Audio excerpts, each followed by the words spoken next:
Wow, this is a very warm place. A refuge from the blistering cold outside. I'm gonna get honey tea. Honey tea? Yeah. Yeah. Yes, man. Thank you, Lord.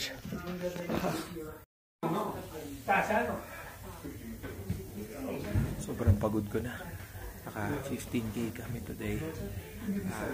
Kinuha ko siya na starting 8 AM, 8:15. Natapos ako ng 4, mga 4:30. Almost 5. Ito na yung bagong 9 to 5 ko. Nakakapagod talaga. Hindi man ako nahirapan, hindi ako nag-cramps, wala akong naging problema sa katawan ko. Mahaba lang talaga at saka nakakapagod.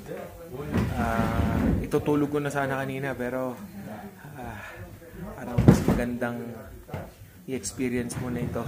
And what a good thing to experience this place.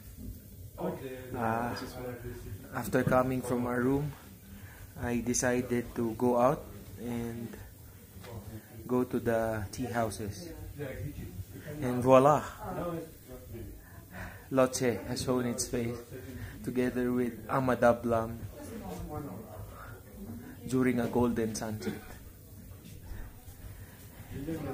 And now, we're just trying to enjoy. Yeah? Thank you very much. Is it hot? Yeah, it's okay. See? The coffee or ginger tea is hot, but you don't feel it because my hand is almost freezing. How much is the Wi-Fi? 1,200. Thank you, Lord. 1,224 hours. Thank you, Lord. Thank you, Lord. Maraming salamat, Panginoon. Can't complain. Tayo yung mga winner. Bye-bye. Bueno, appear. Mainit pa pala talaga. Bye-bye. Finally, another Filipino on the mountain. Oops, dahil solar po yan. Papatak-patak. Nakakita ko ng Filipino flag. Taga-Ulango daw siya.